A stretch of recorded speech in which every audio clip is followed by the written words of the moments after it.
Hello and welcome to Match 2, Day 2 of the Aeon Drive Tournament. My name is Warning Track and I'm joined by Unknown Availability. We saw yesterday a margin of just 0.08 seconds, and I thought that was probably going to be the closest we would cast during this entire week, but just now we saw Ortega lose to Dave the Epic 4 by 0.06 seconds, and worse than that, right after the timer went off, bested the time. Yep, just the buzzer beater coming down. So Dave the Epic 4 is moving on to the top 32, and the winner of this match, we've got FluffyPrower and Sogiran going at each other at the top 64. You know, we talk about the top 64 quite a bit. 4,000 people have joined this tournament, and this is the top 64, so you've got the best of the best 64 folks here. So anybody could pull away, anybody could win, literal by tenths of a second. So we're here doing this tournament with Aeon Drive, however you want to say it. September 30th, the game comes out. Xbox, PlayStation, Steam, Switch, all your favorite platforms. You can wishlist it on Steam right now and wait for it to come out on September 30th. Honestly, I'm hyped for this game. This game is a lot of fun. There's a lot of precision. There's a lot of learning to be done with this game. Even if you want to get this game as a casual game and you're looking to do speed running, this game can help teach you how to speedrun a platforming style game. It really can give you a lot of the skills that you need. This game is a very approachable game, very fun game. There is a teleportation dagger that is like the #1 movement that you will see, and we're starting off right now. This level right here, I know this level. There is the moving lasers that you can go through, but you can also climb this wall on the very top here and try to avoid these spikes, but you have to be very, very precise. So there is definitely going to be a lot of route testing here, and I'm telling you, you're going to see a lot of craziness on this particular level. Yeah, both players actually trying that route. You could see Sogiran trying it a couple times and going over to the right instead and seeing if they have a little more luck over there, but FluffyPrower sticking with it. This is 10 minutes here in the top 64. In the round of 32, you get 30 minutes, and I would say encourages experimentation maybe a little bit more. Here, you have to be a little more judicious about it. There we go. Getting through the top is FluffyPrower, and it is indeed nice and quick. They're still sort of finding their way through. Obviously, they're taking their time. They're not really trying to get their best time here. Testing the distance of that teleportation dagger, which is the core mechanic for these runners, and the winner, every single time, the winner has been the person who used the dagger the best. Exactly. Now, here's the funny thing about the route that Sogiran's taking. I mentioned this yesterday, and it really never came up. It's not always going to be hold right. It's going to be a point where you're going to have to go left and actually come back in some of these levels. The direction that Sogiran's coming in looks a little bit slower than what FluffyPrower is doing, climbing the wall on the left-hand side. And right now, here's a lot of that really quick movement that you're seeing from FluffyPrower, and I'm curious how they're going to end the level, because that's the key there. Going up, you have to come back down on top of the portal, the ending of the level, where going underneath, you're going to be closer to the portal at the end. So I don't really know which one's going to be faster, but we're going to be able to see here shortly who gets the faster one, because we have a very big route differential right here. Yeah, and risk is a part of speedrunning too, so some of you might be wondering, well, if it looks a little slower there, that lower route that Sogiran's taking right now as I speak, why would you do that? Why wouldn't you do the route over the top that FluffyPrower's doing on the left side? Well, because it seems harder. You're more likely to die. So if you get through the right 100% of the time, that might actually give you a better chance at a better time in just a 10-minute time frame, as opposed to the left, where maybe you only get to complete the run a few times because the beginning is so much tougher. You see that with other speed runs too, right? It's not always the fastest mechanic. Sometimes it's the one with the least RNG or the least risk. And you hear that from the speedrunner that's doing the run too. You hear that, well, this is a speed run safe strat, or a what word? I'm blanking on the word. Not tournament safe, but if they do like GDQ or something like that, it's right. Yeah, it's a safe strat in order to be able to not lose the run. But in this, you're got a lot of forgiveness whenever you die. So yes. You go back to the start, 3, 2, 1, go. You go back again. Yeah. It looks like they're testing that distance on the dagger again, and they're like, okay, well, where can I hit here in order to be able to do this faster? and in order to, where do I need to stop to throw it, things of that nature. And you see on FluffyPrower's end, if they're too late, they have to stop because that moving laser is right there. You got to make that cycle, yeah.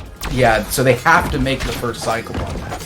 Yeah, that speed versus safety distinction, it matters a lot more when you're doing, let's say, a 25-minute Super Mario 64 run, right? And you lose 20, maybe plus minutes every time you do something risky near the end. This is a little different, of course, and especially these earlier stages that we're still on here early in the tournament.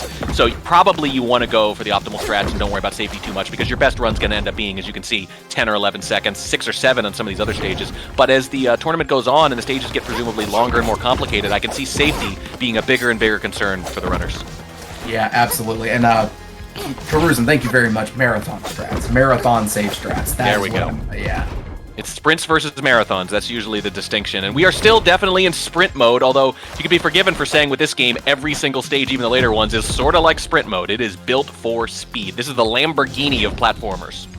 Absolutely. And I as much as I love watching a lot of platformers, this is very reminiscent of Celeste and The Messenger, things like that, where very tight platforming and almost unforgiving platforming, but literally it's built from the ground up. Speed. It's designed to help you learn as you go. You learn where you gotta go. It's very with the dagger you can let go of. Hold neutral is what I think you were saying, which confused me because I'm like, how do you hold neutral? You let go. So. But you, whenever you just let go and let it go neutral, you'll fall. So that's one of those things at the very end of this level that you can see. If they let go, they'll fall and they can throw the dagger almost immediately. But if they hold right, they're going to grab the top of that wall, and it just takes 0.2 of a second off, which is literally win or lose in something like this. Yeah, you said unforgiving, and that is one word for it. But once you become comfortable, unforgiving becomes responsive. Those are basically different words for the exact same thing based on your comfort level. 100%. And Sogiran showing how that dagger is so useful. There is a little block in the route that he is taking, or they are taking, that they're hitting in order to be able to land on the platform below. I love that. It is such a tight window. It's such a tight spot in order to be able to hit that, fall down, and then use it again to get off that platform. Such a cool little strat that they're using right there with that little block.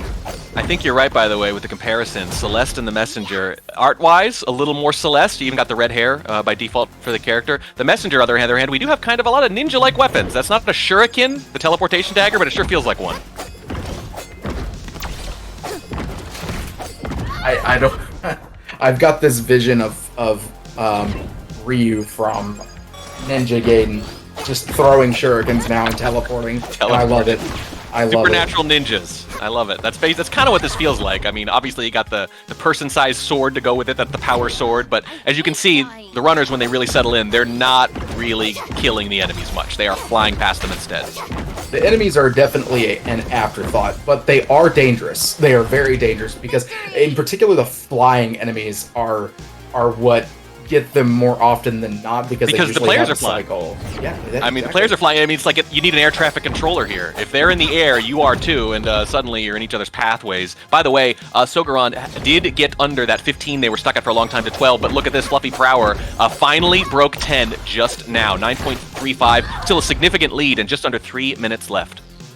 And I feel like there's a lot more time to be cut off. 100%. Yes. This level is one of the tougher levels that I saw. They gave us the ability to get familiar with the game. I did play in this level, and I loved this level. This was actually one of my favorite levels that I was able to play through. And I found myself...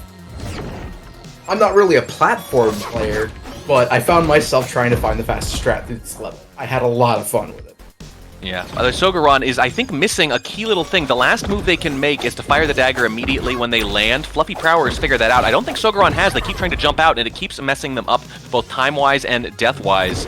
I think if they realize that, they still have a chance to clutch this out, but there's only 2 minutes left, and they're still 3 seconds down, and they're just not using... You can see, look at that, a lot of jumping, a lot of actual platforming. The platformer thing, it's almost a misnomer. You should be using the dagger more often. FluffyProwers use the dagger more often, and that's why they have a 3-second lead.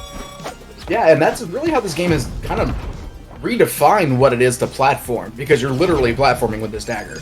So you can throw it to just make yourself go down faster, get further along in the level, and save yourself from falling. Actually, FluffyPrower just did that. That was a very good run right there. That was it.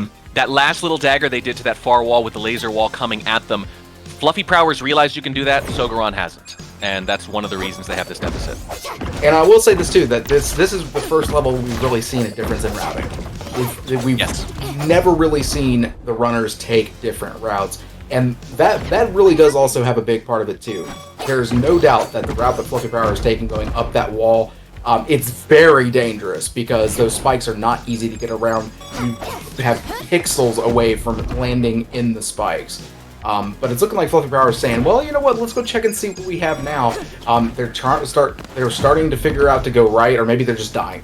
I'm not sure. Yeah, I'm not sure. Well, they got that sub 9 just a second ago, and there's only 45 seconds left, which means Sogiran only has a few more runs left in them, and FluffyPrower, I think, figures they probably got this if they've checked the leaderboard at all. 30 seconds left. Sogiran has so few chances. If they're going to die, they got to die quick, too. You don't want to die near the end. That would be absolutely backbreaking because each run's going to take at least 8 or 9 seconds. There's a death in the middle. 30 seconds left. Only a couple more shots, and Sogiran has not even sniffed 10 seconds yet, whereas FluffyPrower is sub 9. Looking very good here. Sogiran has maybe one more death left, and that's going to be it.